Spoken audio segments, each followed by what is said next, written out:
have been spent in the poverty program. 70% goes not to the poor, but those who serve poor people. So many of those people taking office use this money to create a class of people who are running these cities. And now, after 50 years of liberal Democrats running the inner cities where we have all of these inequities that we have, race is being used as a ruse, as a means of deflecting attention away from critical questions such as why are poor blacks failing in systems run by their own people if race was an issue, even the criminal justice system. And if we continue to look at life through a racial prism, when evil wears a black face, it will escape detection and therefore correction. But how damaging is it to our society for leaders to effectively incite racial division and hatred in order to cover their own failures? That seems like a very reckless thing to do. It is worse. I mean, when you have low-income people in these people like in the Phillips section of Minneapolis, and these are ethnic neighborhoods, business centers that have been wiped out. People cannot get to the stores now, and they are crying out, and they're saying when everyone goes home and the cameras are gone and the civil rights, grace-wreathing celebrities, you know, have done what they have done, low-income people are the ones who are suffering and already, and they will continue to suffer. And that's why we must confront this and not allow race. We must deracialize race, and we must desegregate poverty. And that's what the Woodson Center is committed to do, working with the least of God's children to give them an opportunity to create solutions from the bottom up. But it is not race.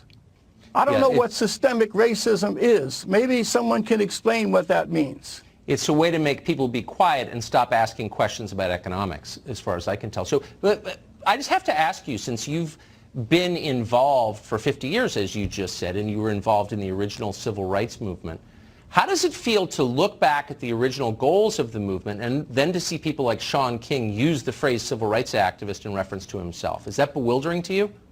It is bewildering and also painful, because I left the movement because I realized that many of the people who suffered most, poor blacks, did not benefit from the change, that their demographics was used by some of those leaders. It's more class than it is race.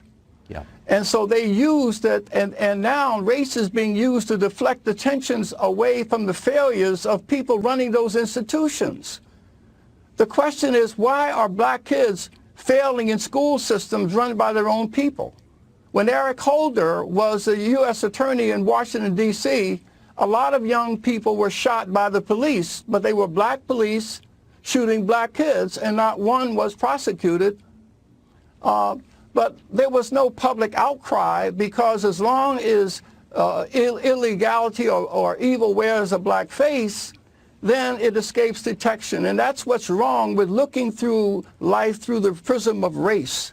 Right. It doesn't make anybody better, that's for sure. Why do you think corporate America, so many of our biggest and most profitable companies, have jumped in so aggressively on the side of Black Lives Matter, for example? You know, I really think it's white guilt, it's really a white guilt, and also it's an easy out. There are two people that I think are destroying this country, and that are guilty white people and angry, rich, entitled blacks who continue to play the race card, and they don't have to live with the consequences of their advocacy. When they're talking about the worst thing that can happen with police, right now, it's very ironic that as police nullification occur and they don't patrol in those communities, the murder rate goes up. Of course.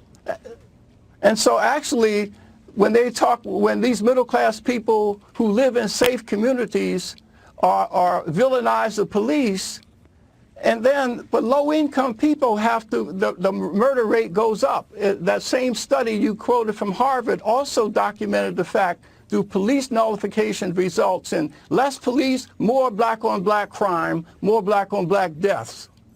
Poor people are being hustled by these middle-class politicians. As Malcolm X said, they're being bamboozled, scammed, hoodwinked. And one day, that sleeping giant is going to wake up and understand who the real culprit is.